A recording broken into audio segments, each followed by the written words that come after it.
Methodist church Nadiad દ્વારા આયોજિત આત્મિક જાગૃતિની સંગતોમાં આજે 2 એપ્રિલના રોજ ભાતૃભાવ સોસાયટી 2માં જે આપણી સંગત આજની છે તેની શરૂઆત આપણે કરીશું અને શરૂઆતનું બાઇબલ વાંચન અને પ્રાર્થનામાં બિન્નીબેન આપણે જોડી.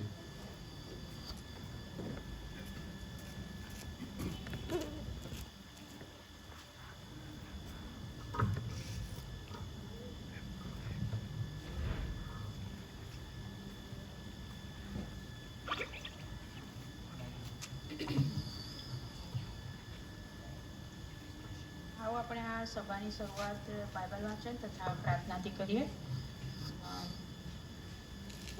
ગીતશાસ્ત્ર 95, 1 અને 2. આવો આપણે યહોવાની આગળ ગાઈએ, આપણા તારણના ખડકની આગળ હર્ષનાદ કરીએ. આભાર સ્તુતિ સાથે તેની હજૂરમાં આવીએ અને ગીતોથી તેની આગળ હર્ષનાદ કરીએ. પ્રાર્થના કરીએ. જીવતા પ્રભુ, અત્યારે તમારી હજૂરમાં આવવાને માટે આ સમય અને તક પૂરા પાડ્યા છે એની માટે તમારો પુષ્કળ આભાર માનું છું. દેવ, તમારો આભાર માનું છું પ્રભુ. દિવસ દરમિયાન પ્રભુ તમે અમારી સંભાળ લીધી, કાળજી લીધી પ્રભુ. અમારી જરૂરિયાતો તમે પૂરી પાડી એની માટે તમારો પુષ્કળ આભાર માનું છું પ્રભુજી. આ સુંદર સમયને માટે તમારો પુષ્કળ આભાર માનીએ છીએ પ્રભુ. અમારું એકઠા મળવું તમે જાણો છો, ત્યારે દેવ તમારા હાથોમાં આ સમયને સોંપીએ છીએ પ્રભુજી. અત્યારે અમે જે કંઈ પ્રભુ તમારા નામમાં પ્રભુ તમારી આભાર સ્તુતિ કરીએ, તમારા ગીતો ગઈએ અને પ્રભુજી જે વચનો અમે સાંભળીએ એ બધા દ્વારા પ્રભુજી અમે ફક્ત તમને જ માન, મહિમા અને ગૌરવ આપનારા બનીએ એવું તમે થવા દેજો. અહીં આવેલી દરેક વ્યક્તિને પ્રભુજી તમારા આશીર્વાદોથી વિસ્તૃત કરજો પિતાજી. પ્રભુ પવિત્ર આત્મા દેવ, તમે અમારી સાથે રહેજો અને તમે અમને દોરજો અને આ મિટિંગનું સુકાન પ્રભુ અમે તમારા હાથોમાં સોંપીએ છીએ. ત્યારે પ્રભુજી તમે અમને દોરો અને ચલાવો એવું માંગી લઉં છું પિતાજી. હવે પછીના સગળા સમયમાં અમે દરેક જણ તમારા હાથોમાં સોંપાઈએ છીએ. આ વિનંતી પ્રભુ ઈસુ ખ્રિસ્તના નામથી માગું છું, માટે સાંભળો અને માન્ય કરજો. સ્મિતાબેનને વિનંતી કરીશ, તેઓ આપણને સ્મિતાબેન ક્રિશ્ચન બાઇબલ વાંચનમાં દોરશે. માથીનો અધ્યાય અને માથીનો 6ઠ્ઠો અધ્યાય અને 25 થી 34 કલમ. માથીની સુવાર્તા 6ઠ્ઠો અધ્યાય 25 થી 34 નવા કરારમાંથી.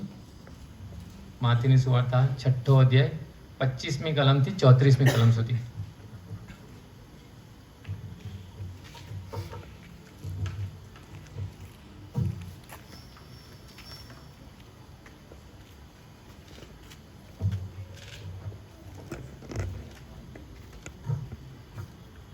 પ્રભુના પવિત્ર વચનો વાંચીશું. માથીની સુવાર્તા એનો 6ઠ્ઠો અધ્યાય 25 થી 34 કલમ. એ માટે હું તમને કહું છું કે તમારા જીવને માટે ચિંતા ન કરો કે અમે શું ખાઈશું અથવા શું પીશું, અને તમારા શરીરને માટે ચિંતા ન કરો કે અમે શું પહેરીશું. શું જીવ ખોરાક કરતાં ને શરીર વસ્ત્રો કરતાં અધિક નથી?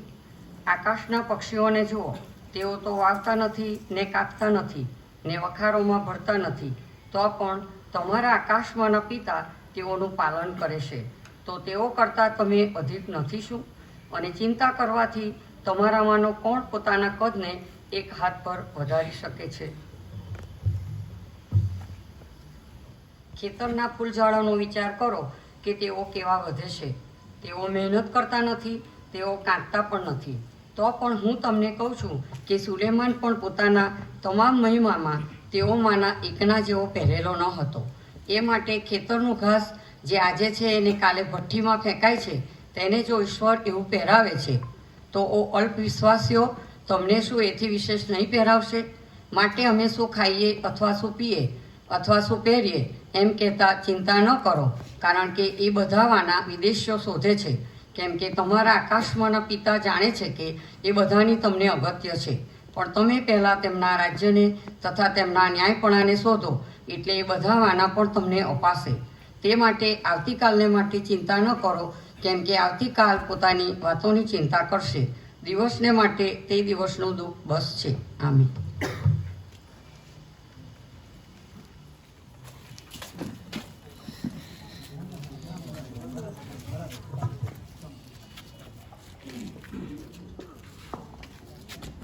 આવો આપણે સર્વ આપણા સ્થાન પર ઊભા થઈએ અને તાળીઓ સહિત સ્તુતિ આરાધનામાં જોડાઈએ. પહેલું ગીત છે ઊંચા અવકાશે ઊંચા આવાજે.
तूने मुझे आगे पीछे गिर रखा है.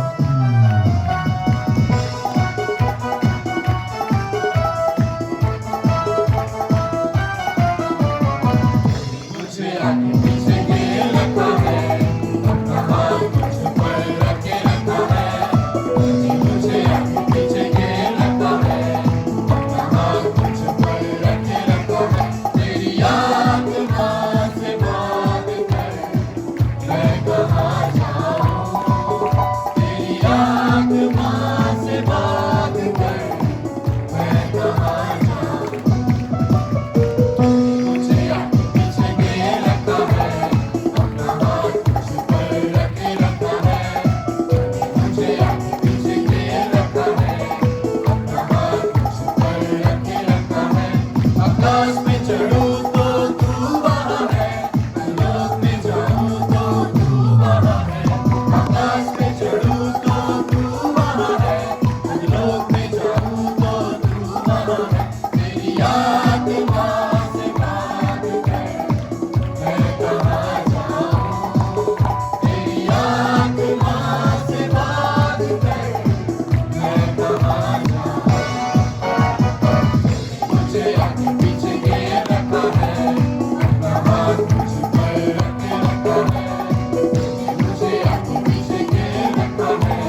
થોડો સમય શાંત રહીએ અને ઈશ્વર પિતાની આગળ આપણું માથું નમાવીએ, જે આપણને બચાવે છે, આપણને સંભાળે છે, આપણને દરેક તકલીફો અને મુશ્કેલીઓથી દૂર રાખે છે, આપણને તાજા અને તંદુરસ્ત રાખે છે, દરેક બીમારીઓમાંથી આપણને બચાવે છે. આપણે તેમની આરાધના કરીએ અને ગીતમાં જોડાઈએ, હું તને ચાહું છું ઈસુ.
વચનોમાં લખેલું છે, તેથી ભાઈઓ હું તમને વિનંતી કરીને કહું છું કે દેવની દયાની ખાતર તમે તમારા શરીરનું જીવતું, પવિત્ર તથા દેવને પસંદ પડે એવું અર્પણ કરો.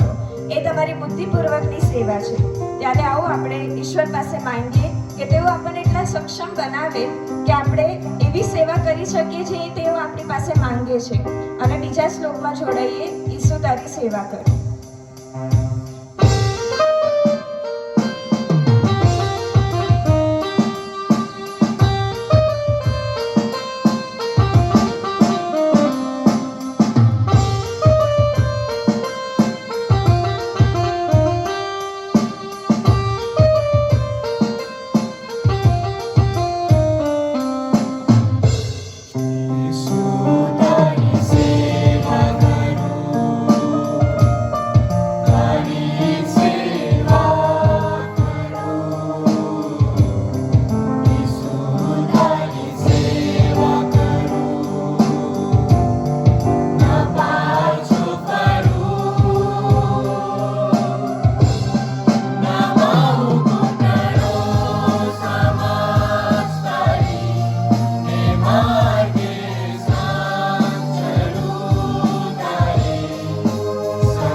આભાર માનીએ છીએ કે તમે અત્યારે ખુલ્લા આકાશના નીચે અમને એકત્રિત કર્યા છે. તમે જીવતા અને જાગતા ઈશ્વર પિતા છો, તમે આદિ અને અંત છો ઈશ્વર પિતા. ત્યારે અમે તમારી પાસે માંગી લઈએ છીએ, અમારા જીવનમાં જેટલી પણ તકલીફો તથા મુશ્કેલીઓ છે તેઓ તમે દૂર કરો ઈશ્વર પિતા. આજનો જે સંદેશો છે ચિંતા ઉપર, ત્યારે તમે એક અદ્ભુત વાક્ય લખ્યું છે કે કશાની ચિંતા ન કરો, પણ દરેક બાબતમાં પ્રાર્થના તથા વિનંતીઓ વડે આભાર સ્તુતિ સહિત તમારી અરજો દેવને જણાવો. ત્યારે ઈશ્વર પિતા, અમે જેટલી પણ અરજો કરીએ છીએ તે અમે માનીએ છીએ કે તમે અમારી પૂરી કરશો. એની માટે અમે તમારી પાસે આભાર માનીએ છીએ અને અમે તમારી પાસે એટલી કૃપા માંગીએ છીએ કે તમે જે સેવા અમને કરવાની કહો છો તે અમે કરી શકીએ ઈશ્વર પિતા. અમને સઘળાને તમે સાચવો, અમને સઘળાને તમે બચાવો ઈશ્વર પિતા. ભૂંડા માર્ગોથી અમારી સહાયતા તથા મદદ કરો ઈશ્વર પિતા. અમને તમારા કવચથી તમે ઘેરી લો ઈશ્વર પિતા. અને અત્યારે જ્યારે તમારા વચનના સેવક સંદેશો આપે ત્યારે એ વચન અમે લોકો અમારા જીવનમાં ઉતારી શકીએ તેવું તમે થવા દેજો ઈશ્વર પિતા. આટલી ટૂંકી અને નમ્ર વિનંતી સાંભળો તથા સ્વીકાર કરો બાપ. આમેન. આપણે સર્વ આપણા સ્થાનો પર બેસીશું.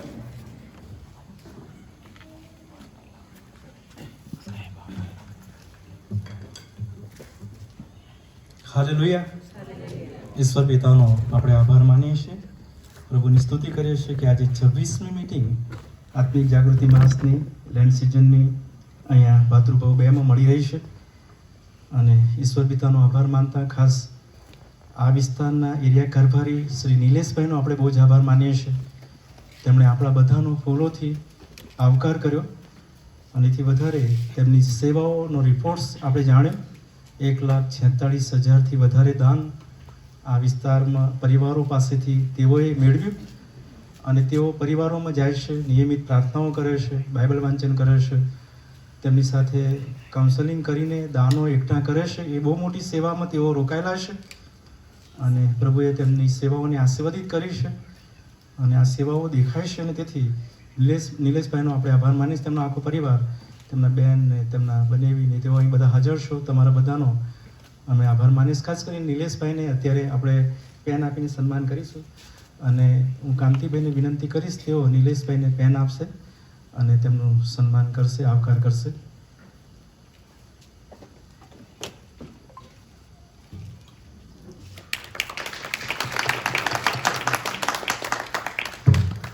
અને કારભારીની સેવાઓ આપણે જાણીએ છીએ બહુ કઠણ ને બહુ અદ્ભુત સેવાઓ છે, આશીર્વાદિત પણ સેવાઓ છે. અને એવી સેવા અને વિશેષ તેમનું ક્વાયરમાં પણ તેમની સેવાઓ છે. આપણે પ્રભુના સેવકનો બહુ જ આભાર માનીએ છીએ. અને એથી વધારે અત્યારે આપણી મધ્ય જેઓ હાજર છે તેમાં કાંતિભાઈ કે જેઓ કારભારી પણ આ સમિતિના પ્રમુખ નિયમિત આ મિટિંગમાં હાજર રહેશે. તેમની આગેવાનીમાં આ લેન્ડ સિઝનની આત્મિક જાગૃતિ માસની મિટિંગો થઈ રહી છે. દરેક એરિયા કારભારીઓ અને તેમણે જે તૈયાર કરીને પેમ્ફલેટ આપ્યા અને એ પ્રમાણે આ મિટિંગો થઈ રહી છે અને એ પ્રમાણે તેઓ અત્યારે હાજર છે. તેમના ધર્મપત્ની શ્રીમતી વિજયાબેન કે જેઓ મહિલા મંડળના પ્રમુખ છે તેઓ પણ અત્યારે આપણી મધ્યે હાજર છે. તે બંનેનો આપણે આવકાર કરીએ છીએ, આભાર માનીએ છીએ. એ ઉપરાંત સન્ડે સ્કૂલ સુપ્રિન્ટેન્ડન્ટ ભૂપેન્દ્રભાઈ તેઓ આપણી સાથે છે. એક સ્પેસિફિક અંગોમાં એ એક અંગ છે સન્ડે સ્કૂલ સુપ્રિન્ટેન્ડન્ટ તરીકે અને તેઓનો પણ આપણે આવકાર કરીએ છીએ. પાસ્ટેટ કમિટીના સભાસદો જે હમણાં નિલેશભાઈ જે આવકાર કર્યો ને બધા ઊભા થયેલા પાસ્ટેટ કમિટીના સભ્યો, તમે દૂર દૂરથી આવ્યા છો, અમે તમારા બધાનો આવકાર કરીએ છીએ અને તમારો બહુ જ આભાર માનીએ છીએ. આ મિટિંગમાં તમે હાજર છો, એરિયા કારભારીઓ પણ તમે આવ્યા છો અને તમારો પણ અમે આવકાર કરીએ છીએ. અને એમવાયએફનો ખાસ આવકાર કરતાં તેમનો આભાર માનીએ છીએ. તેઓ સરસ સુંદર સ્તુતિ આરાધનામાં આપણને દોરવણી આપે છે અને તેમની સ્તુતિ આરાધનાના કારણે આપણી મિટિંગો બહુ સરસ સુંદર આત્મિક અને ઈશ્વરનું આચ્છાદન, પવિત્ર આત્માનું આચ્છાદન આપણને લાગે છે, હાજરી લાગે છે. અને એવી સુંદર સ્તુતિ આરાધનાને માટે એમવાયએફ અને એલેક્સભાઈ અને તેમના આખી ટીમનો આપણે આભાર માનીએ છીએ. અને ઉપરાંત તમે જેઓ જુદા જુદા એરિયામાંથી, જુદા જુદા સોસાયટીઓમાંથી આવેલા, કેટલાક દૂર દૂરથી આવો છો અને નિયમિત મિટિંગમાં આવો છો, તમારી હાજરીની નોંધ લેવાય છે, તમે હાજર રહો છો, બહુ આનંદ થાય છે. તમે આવો છો ને તમારો પણ અમે આવકાર કરીએ છીએ. તમે દૂર દૂરથી આવો છો, મિટિંગમાં ભાગીદાર બનો છો, તમને વચનની ભૂખ છે, તમે આરાધના માટે આવો છો અને એટલા માટે તમારી હાજરીને માટે તમારો આભાર માનીએ છીએ. અને છેલ્લે ભાતૃભાવ 2 આ સોસાયટીના જે રહીશો તમે બધા હાજર છો, તમને બધાને જોઈને બહુ આનંદ થાય છે.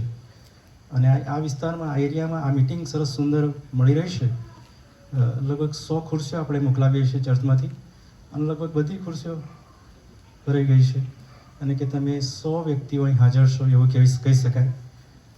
બીજી સોસાયટીઓમાંથી, સ્થાનિક સોસાયટીમાંથી, અને ઘણા બધા તમે મોટી સંખ્યામાં હાજર છો, અને એટલા માટે તમારા બધાનો આવકાર કરીએ છીએ. પાળક તરીકે અમે બંને પાળકો તમારો આવકાર કરીએ છીએ. રેવરન્ડ સાયમન બ્રેનાર્ડ સાહેબ, જેઓ અત્યારે ડિસ્ટ્રિક્ટની લેન્ડ સિઝનની મિટિંગ જૈતુન મેથોડિસ્ટ ચર્ચમાં ચાલે છે, ત્યાં તેઓ ગયા છે, અને તેથી તેઓ આવી શક્યા નથી, પણ તેમણે આપણ બધાને સલામી પાઠવી છે, શુભેચ્છા પાઠવી છે, આપણા માટે પ્રાર્થના કરે છે.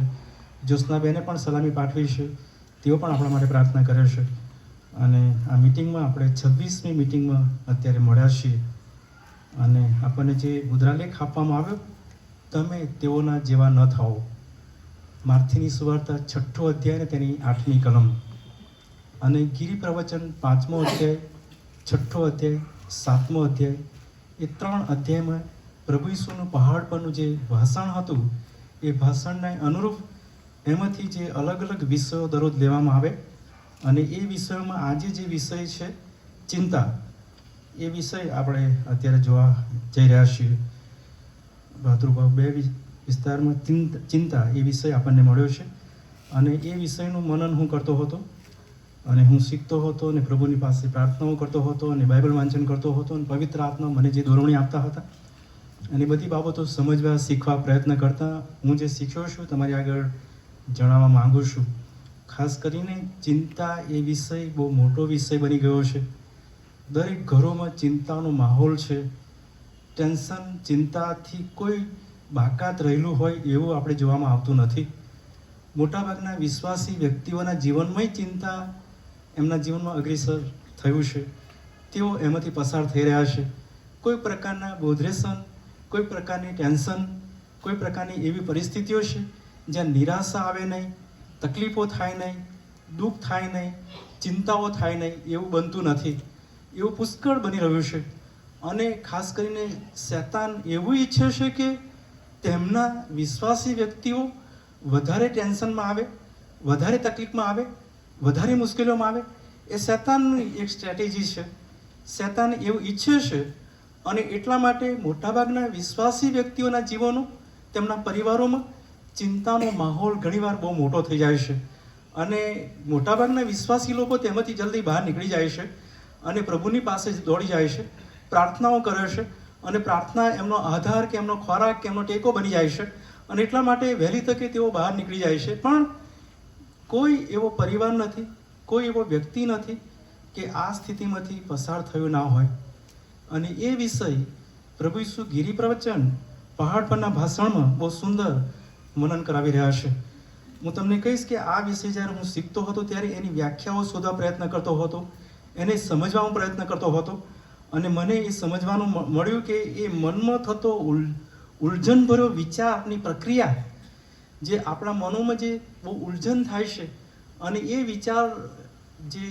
વિચારમાળાઓ જે એની જે પ્રક્રિયાઓ થાય છે, અને એ જે ભવિષ્યની જે અનિશ્ચિતતાઓ છે, અથવા તો જે સંભવિત મુશ્કેલીઓ છે, અને એ વિશે વધુ વિચારીને દુઃખી થઈને આપણે વિચલિત થઈ જતા હોઈએ છીએ, અને આપણે એવા પ્રકારના ટેન્શન કે ચિંતાઓમાં આવી જઈએ છીએ. કેટલીક ભવિષ્યની બાબતો, કેટલીક કૌટુંબિક બાબતો, કેટલાક આપણા પ્રશ્નો, રોજિંદા જીવન વ્યવહારો, ઘણા બધા કામો, ઘણી બધી પ્રકારના ટેન્શન આપણા જીવનમાં આવે છે, અને બધી જ પ્રકારની પરિસ્થિતિઓને જ્યારે આપણે વિચારીએ છીએ, અને એક પ્રકારના ઉલઝનમાંથી, અનેક પ્રકારના પ્રક્રિયા આપણા વિચારોમાંથી પસાર થઈએ છીએ, ત્યારે આપણે એ બોધરેસ અને આ એક પ્રકારનું ટેન્શન આપણને અનુભવાય છે. અને એ પ્રકારના ટેન્શનમાં આપણે જ્યારે આગળ વધવા પ્રયત્ન કરીએ છીએ, ત્યારે આપણે એમાંથી બહાર નીકળવા માટે પ્રભુની પાસે દોડીએ છીએ. ચોક્કસ વિશ્વાસી વ્યક્તિઓનો આ એક માર્ગ છે, અને વિશ્વાસી વ્યક્તિ આવા સમયમાં ઈશ્વર તરફ નિહાળે છે, પ્રભુના વચનો વાંચવા બેસે છે, પ્રભુની તરફ દોડે છે, પ્રભુની આગળ પ્રાર્થના કરે છે. તું હાંક માર એટલે હું તને ઉત્તર આપીશ, પ્રભુનું વચન યશાયા પ્રબોધકમાં કહેશે. અને એ મોટાભાગના વિશ્વાસી લોકો ઈશ્વરની પાસે દોડીને જાય છે, હાંક મારે છે, ઉત્તર મેળવવા પ્રયત્ન કરે છે, અને પ્રભુ તેમને આશીર્વાદ આપે છે. અને એ બાબત આપણે જોઈએ છે. પણ હું તમને કહીશ કે જે હજુ થયું નથી તે અંગે વધારે પડતું વિચારવું, અથવા તો ક્યારેક આ બાબતમાં ખોટા અણસાર કે ખોટા વિચારોની જે હારમાળાઓ ઊભી થવી, અથવા તો સતત વિચારતા રહેવાથી માનસિક સંતુલા ગુમાવી અથવા તો જેનાથી શારીરિક તણાવ અને એ આખી સ્થિતિ ઉત્પન્ન થવી, એમાં ઊંઘ પણ ઓછી થઈ જાય, ઊંઘ આવે નહીં, તકલીફ થાય ઊંઘવામાં, અને શારીરિક તણાવજન્ય રોગો જે બીમારીઓ જે છે એવા પ્રકારની બીમારીઓ લાગુ પડે, હાઈ બીપી, લો બીપી અને ડાયાબિટીસ અને બીજી ઘણી પ્રકારની બીમારીઓ ચિંતાના કારણે પેદા થાય, અને એ બધી પ્રકારની સ્થિતિ બને. અને એ બધી પ્રકારની સ્થિતિના સંદર્ભમાં પ્રભુ ઈસુએ ગિરી પ્રવચનમાં બહુ સુંદર, બહુ અદ્ભુત અને બહુ ગજબની સમજ આપી છે. કોઈકે કીધું છે એવું કે ચિંતા એ ચિત્તા હશે. બહુ સાચી વાત છે. અને એ ચિંતામાં મોટાભાગના લોકો મરી જાય છે. ચિંતામાં મોટાભાગના લોકો સુસાઇડ કરતા હોય છે. ચિંતામાં મોટાભાગના લોકો અંધકારમાં ડૂબી જાય છે. તે અંધકારની ગર્તામાંથી બહાર નીકળી શકતા નથી. એ બહાર નીકળવા માટે પ્રભુ ઈસુએ અહીં જે ગિરી પ્રવચનમાં જે વચનો આપ્યા છે એ બહુ અદ્ભુત વચનો આપ્યા છે. અને એ તો 6 અધ્યાયની 24મી 25મી કલમ પછી ત્યાં લખવામાં આવ્યું છે. એ માટે હું તમને કહું છું કે તમારા જીવને સારું ચિંતા ન કરો, કેમ કે અમે શું ખાઈશું અથવા શું પીશું, અથવા તમારા શરીરને સારું ચિંતા ન કરો કે અમે શું પહેરીશું. શું જીવ ખોરાક કરતાં અને શરીર લુગડા કરતાં અધિક નથી? અને આ બહુ ગજબની બાબત, બહુ મોટી બાબત પ્રભુ ઈસુ તેમના લોકોને, શિષ્યોને, યહૂદી લોકોને કહી રહ્યા છે. મેં શરૂઆતમાં તમારી આગળ જે મુદ્રાલેખ કીધો, તેઓના જેવા ન થાઓ, એ આ ગિરી પ્રવચનમાં આપણે વાંચીએ ને આખા 3 અધ્યાય, તો મોટાભાગને તેઓના જેવા ન થાવ એ બાબત જ્યારે આપણે જોઈએ છીએ ત્યારે એ ધાર્મિક આગેવાનો જેવા ન થાવ. એટલે ધાર્મિક આગેવાનો એટલે પેલા શાસ્ત્રી વર્ગના લોકો અને ફરોશી વર્ગના લોકો, જે લોકો લોક દેખાડો કરતા હતા, લોકોને ગમે એવું પ્રશંસા મળે એવું જીવન જીવતા હતા.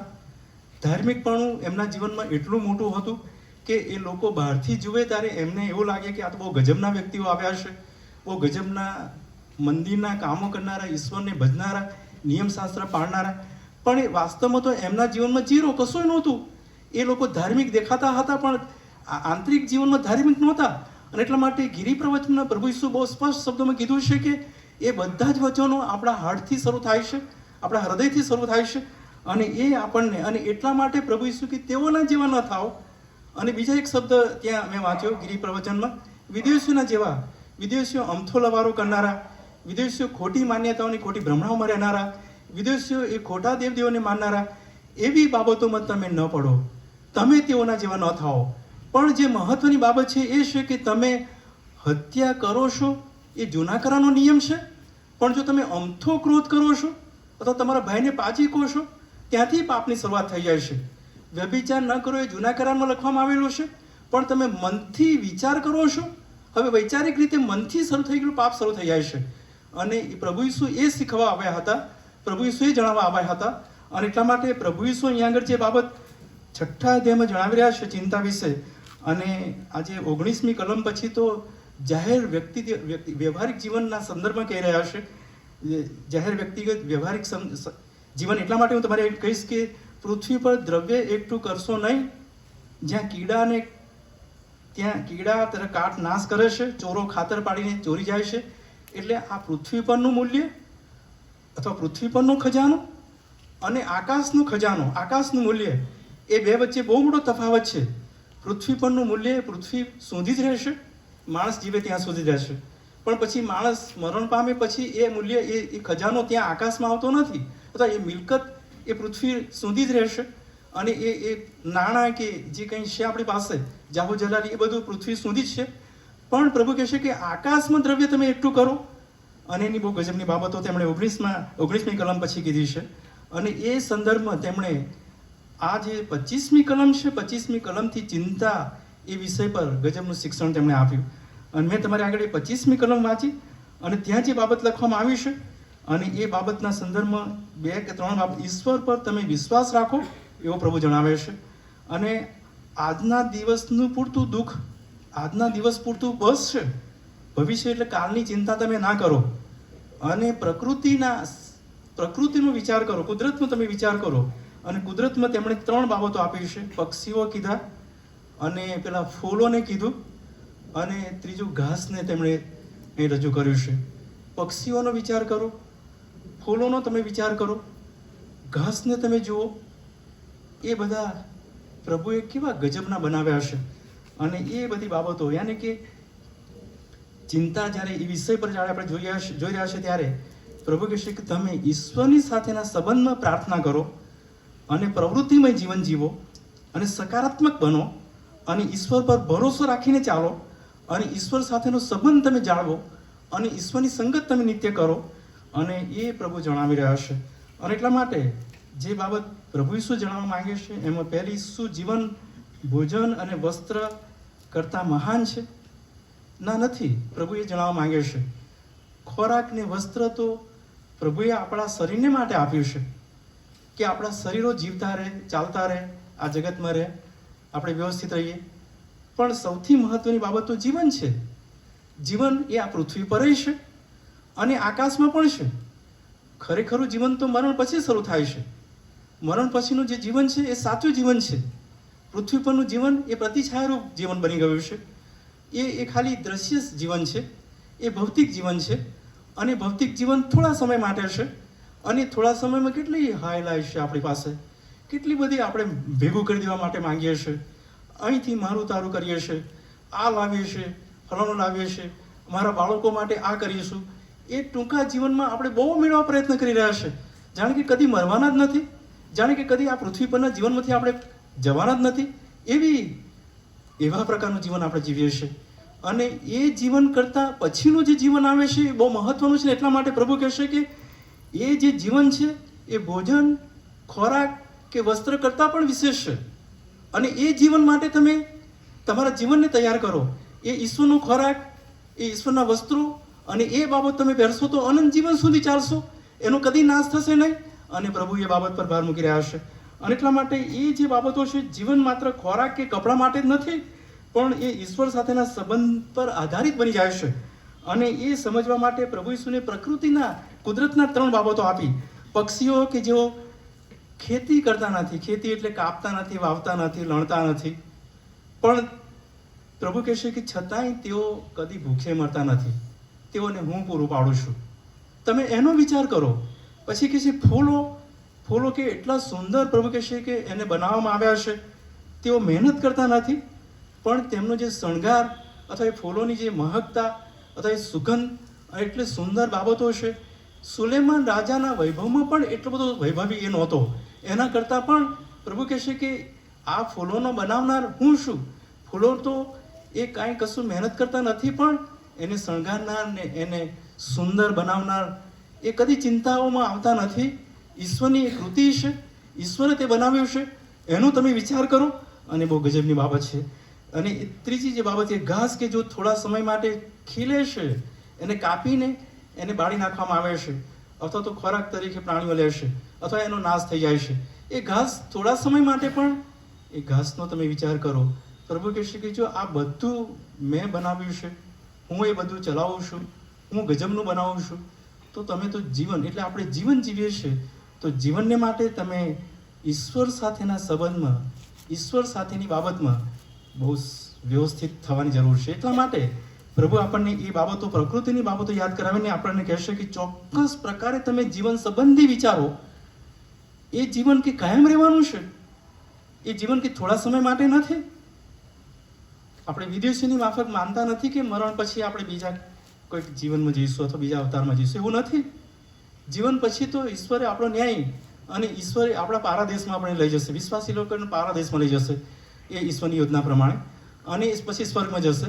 એ બધી બાબતો બાઇબલમાં પ્રમાણે છે. પણ હું તમને કહીશ કે આપણું જીવન એક જ વખત મળ્યું છે, એક જ જીવન છે, એક જ પ્રભુ છે, એક જ બાપ્તિસ્મા છે, અને એક જ ઈશ્વર તરફથી મળેલી એ સૈદ્ધાંતિક અને ઈશ્વરના ગુણધર્મો છે, જે બધી બાબતો છે કે જેમાંથી આપણે પસાર થઈ રહ્યા છે. એ જીવન બહુ મહત્વનું છે, એ જીવન બહુ અગત્યનું છે. એમાં ચિંતા, એમાં ટેન્શન, એમાં એ પ્રકારના જે બાબતો છે એમાંથી આપણે પર રહેવાનું છે. અને એનાથી પર રહેવા માટે અહીં પ્રભુ ઈસુ કહેશે કે તમે ચિંતા ન કરો અને તમે ઈશ્વર સાથે સંબંધ રાખો. એ મહત્વની બાબત છે. તમે ઈશ્વર પર વિશ્વાસ કરો. 31 થી 33 કલમની અંદર ઈશ્વર પર ભરોસો રાખો. શું ખાઈશું, શું પીશું, શું પહેરીશું, એ બધાની અનાવશ્યક તમે ચિંતાઓ કરો છો. એની ચિંતાની કોઈ જરૂર નથી. તમે પહેલાં તેના રાજ્યને શોધો એટલે બધા જ વાના, તેના ન્યાયપણાને તેના રાજ્યને શોધો એટલે બધા જ વાના તમને મળશે. પ્રભુ કહેશે કે પહેલાં ઉપર તરફ દ્રષ્ટિ કરો, મારી તરફ દ્રષ્ટિ કરો, મારી પાસે તમે આવો, તમે મને હાંક મારો, તમે મારી પાસે માંગો, હું તમને આપીશ. અને પ્રભુ એ બાબત જણાવવા માંગે છે.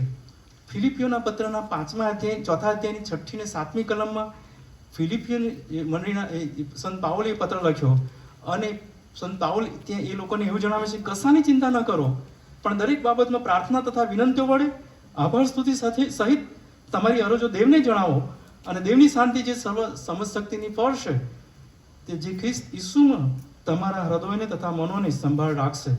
અને કે સર્વ પ્રકારે ઈશ્વર સાથેના સંબંધમાં વધો, સર્વ પ્રકારે ઈશ્વરની આગળ જાઓ અને આભાર સ્તુતિ સાથે પ્રાર્થનાઓ કરો, આભાર સ્તુતિ સાથે વિનંતીઓ કરો. ઈશ્વર જાણે છે, ઈશ્વર સઘળું જાણે છે. અને એટલા માટે હું તમારી આગળ કહીશ કે સર્વ સમજ શક્તિથી બહાર આપણી જે સમજ શક્તિ છે, આપણી જે મર્યાદાઓ છે, આપણું જે જ્ઞાન છે એની બહાર ઈશ્વર આપણને સમજે છે. અને એ બધું પ્રકારની શક્તિ, એ બધી પ્રકારની સમજ એ ઈશ્વર તરફથી આવે છે. અને પ્રભુ કહેશે કે એમાં હું તમને લઈ જઈશ. અને એટલા માટે તમે ચિંતા કરશો નહીં, તમે ટેન્શન લેશો નહીં, તમે પ્રાર્થના કરો, તમે ઈશ્વર પાસે આવો, તમે એ તરફ વળો. પક્ષીઓ જે હવામાં ઉડે છે, મહેનત કરતા નથી, વખારો ભરતા નથી, ખેતી કરતા નથી, વાવતા નથી કે કાપતા નથી, પણ તેઓ બહુ જ પ્રભુ કહેશે કે મેં તેમને આશીર્વાદિત કર્યા છે, તેઓ બહુ ગજબ છે. પ્રભુ કહેશે જો એવું બધાને હું પૂરું પાડું છું તો તમે તો જીવનારા જીવતા માણસો છો, મારી પ્રતિમા અને સ્વરૂપ છો. હું તમને આપવા માંગુ છું, હું તમારા જીવનને આશીર્વાદિત કરવા માંગુ છું. અને એટલા માટે ફિલિપિયોના પત્રમાં એ બાબત લખવામાં આવી છે. અને ત્યાં જે 4થા અધ્યાયની 6ઠ્ઠી કલમ પ્રમાણે આવી સ્થિતિમાં વિનંતીઓ વડે આભાર સ્તુતિ સહિત પ્રભુની આગળ આપણી અરજો અને આભાર સ્તુતિ દેવની આગળ કરવાની જરૂર છે કે દેવ આપણી સાથે રહે, દેવ આપણને આશીર્વાદિત કરે. પહેલો પિત્તરનો પત્ર તેનો 5મો અધ્યાય 7મી કલમમાં પ્રભુનું વચન ત્યાં એ પ્રમાણે કહેશે કે તમારી સર્વ ચિંતાઓ તેના પર નાખો, કેમ કે તે તમારી સઘળી સંભાળ રાખશે. એટલે કે આપણા બધા પ્રકારના પ્રશ્નો આપણે કોઈકને કહીએ એનાથી પ્રભુની આગળ જઈને કેવું આગળ પડે છે. કારણ કે જે સર્વશક્તિમાન ઈશ્વર છે, જે કાયમ આપણને આપે છે, જે કાયમ આપણું જીવન ચલાવે છે, કુટુંબ ચલાવે છે, આપણી જરૂરિયાતો પૂરી પાડે છે, એ પ્રભુની આગળ નમ્રપણે કબૂલાત સાથે માગણી કરીએ છીએ ત્યારે પ્રભુ આપે છે. અને એટલા માટે ત્યાં જે બાબત પ્રભુના વચનમાં હું માર્થીની સુવાર્તામાં જે 7મા અધ્યાયમાં 9મી કલમમાં લખવામાં આવ્યું છે કે તમારામાં એવું કયું માણસ છે કે જો તે તેના દીકરા પાસે રોટલી માંગે તો તેના પથ્થર આપશે? જો જગતનો બાપ સારા વાના આપી જાણતો હોય તો હું આકાશનો પ્રભુ શું એથી વધારે તમને આપીશ ને? ઘણી બધી બાબત લખી છે. જો તે માછલી માંગે અને સાપ આપશે? જો ભૂંડા લોકો તેમના બાળકોને, તેમના છોકરાઓને સારા વાના આપી જાણે છે તો આકાશમાંના બાપની પાસે જેઓ માંગે છે તેઓને કેટલા વિશેષ કરીને સારા વાના આપશે? એ બહુ ખાતરીજનક બની જાય છે. પ્રભુનું વચન કદી નિષ્ફળ જતું નથી. અને પ્રભુ જે કહેશે એ પ્રમાણિત થાય છે. અને વિશ્વાસી લોકો જ્યારે આ પ્રકારે માંગે છે, અને તમે જો યોહાનની સુવાર્તાના 13મા, 14મા, 15મા અધ્યાયમાં તમે જાઓ, 7 વખત પ્રભુએ એ પ્રમાણે કીધું છે કે તમે માંગો, તમે માંગતા નથી માટે તમને મળતું નથી. તમારી આગળ જીવન છે, તમારી આગળ આશીર્વાદો છે, તમારી આગળ સુબુદ્ધિ એટલે સત્યનો આત્મા એટલે પવિત્ર આત્મા છે. તમે તમારો ઈશ્વરનો મહિમા માંગો, ઈશ્વરના આશીર્વાદો માંગો. પ્રભુ કહેશે કે હું આપવા તૈયાર છું. તમે માંગતા કેમ નથી? તમે માંગો તો તમને મળશે. અને માર્થીની સુવાર્તા 7મા અધ્યાયની એ કલમમાં લખ્યું છે તમે માંગો તો તમને મળશે, શોધો તો તમને જળશે, ઠોકો તો તમારી સારું ગળામાં આવશે. પ્રભુ કહેશે કે હું બધી જરૂરિયાતો પૂરી પાડવા માંગુ છું. તમે શા માટે ચિંતા કરો છો? શું ચિંતા કરવાથી કોઈ માણસ કદી પોતાની જાતને એક કદભર વધારી શકે છે?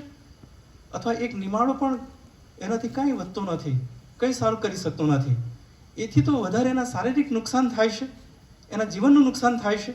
અને વધારે નિરાશા અને હતાશાના ગર્તામાં ડૂબીને સુસાઇડ કરે છે, પોતાના કુટુંબનું છિન્ન ભિન્ન કરી નાખે છે.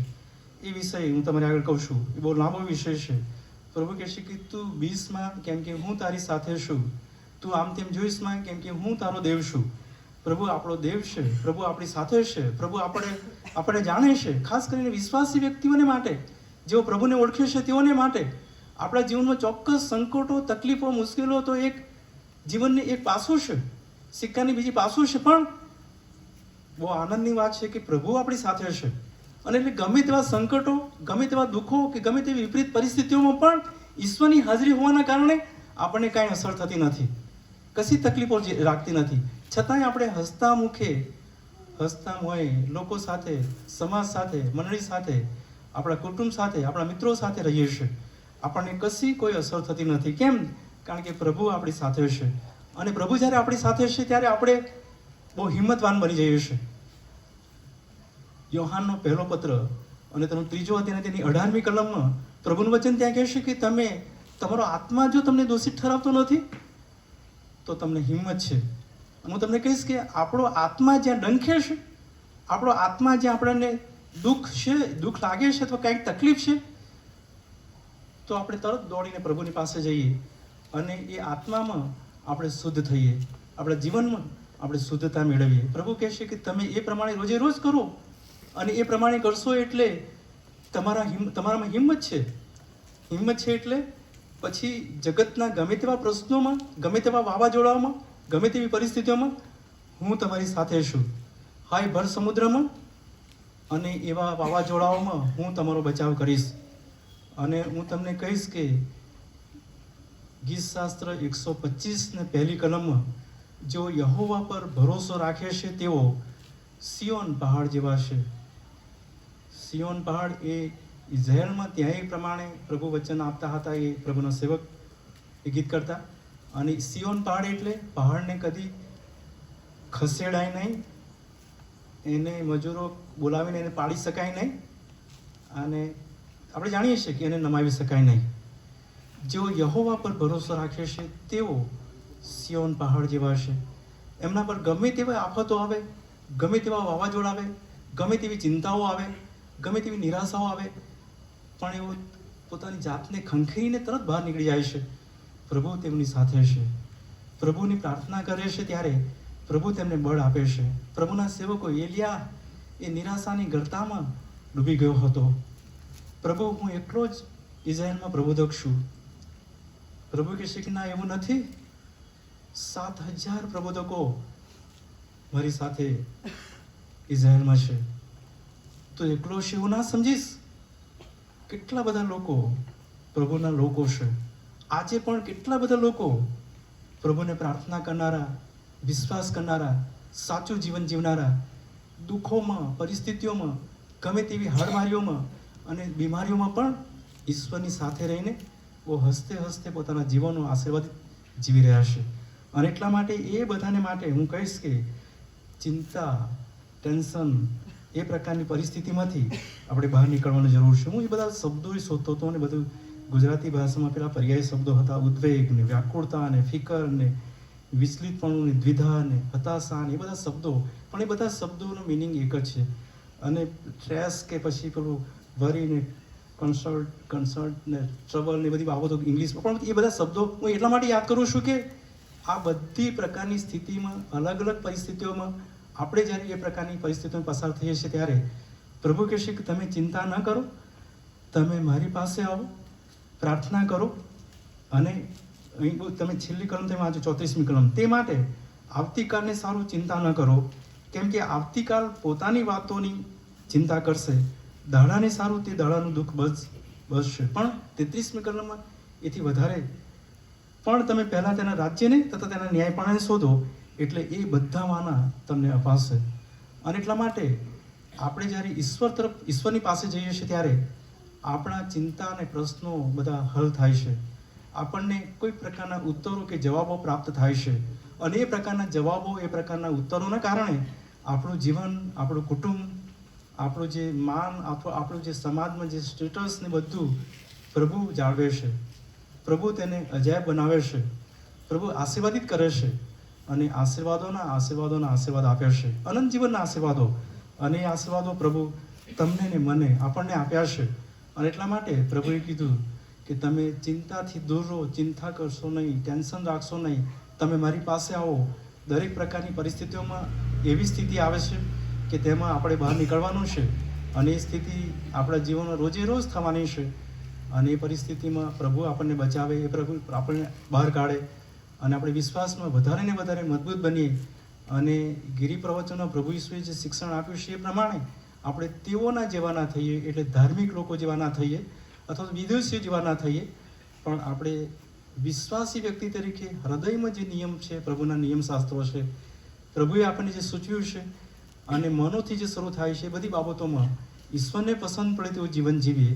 અને એ પ્રકારનું જીવન જીવીશું તો આપણે પ્રભુના વિશ્વાસી વ્યક્તિ તરીકે અનંત જીવન સુધી ચાલીશું, સદાકાળ સુધી રહીશું, ઈશ્વરની સાથે રહીશું. અને એટલા માટે આવો આપણે પ્રભુની પાસે જઈએ અને પ્રભુની પાસે કૃપા માંગીએ. આપણે બધા આપણી આંખો બંધ કરીશું. પ્રભુના આ વચન જ્યારે આપણી મધ્ય આવ્યું છે અને આ એક એવો વિષય છે કે જે આપણા જીવનમાં એમાંથી આપણે પસાર થઈએ છીએ. કોઈ વ્યક્તિ એ બાબતથી પસાર થયો નથી એવું કોઈ છે નહીં.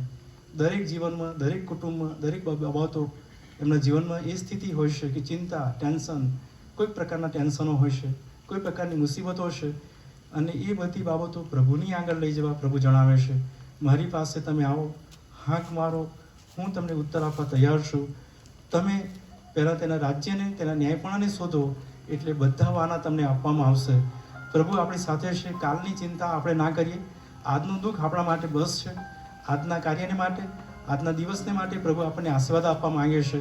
પ્રભુ આપણને તૈયાર કરવા માંગે છે. ત્યારે આપણે એ પ્રકારના જીવનમાં તૈયાર થઈએ, એ પ્રકારના વિશ્વાસમાં તૈયાર થઈએ અને એ પ્રકારે પ્રભુમાં વધારે ને વધારે મહિમા પ્રાપ્ત કરીએ.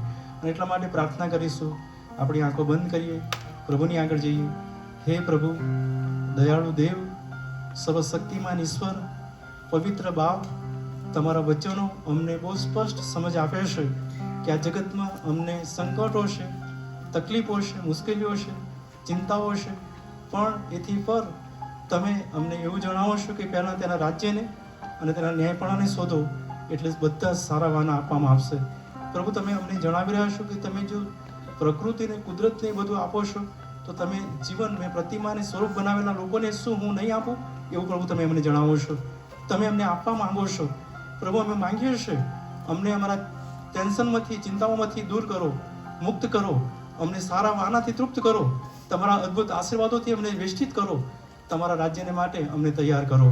કારણ કે પ્રભુ, અમે ધૂળ માટીના લોકો, અધૂરા લોકો, નબળા માણસો છીએ. અમારા વિચારોમાં, અમારા વ્યવહારોમાં, અમારા વર્તનમાં પ્રભુ અમે ભૂલો કરીએ છીએ.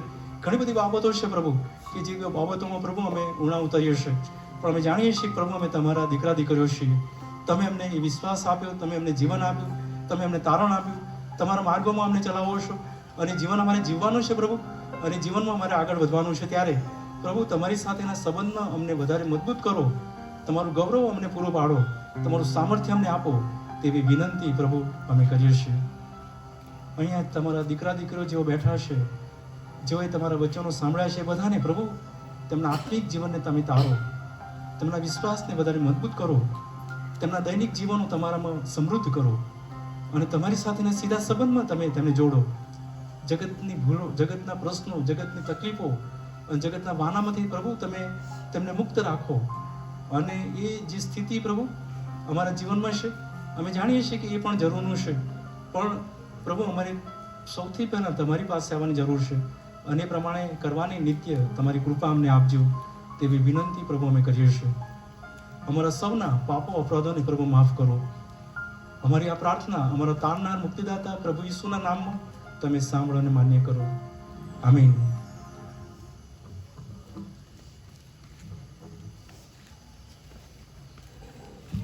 અમારા બાપની પ્રાર્થના સાથે સાથે બોલીશું.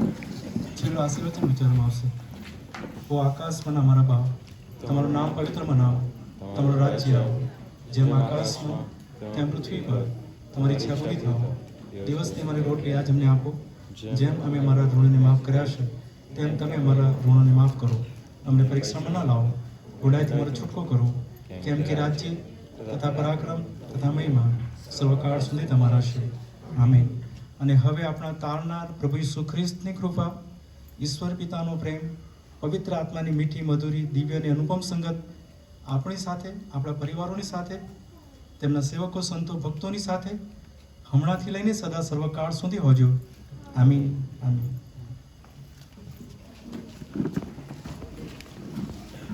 દરેક જણ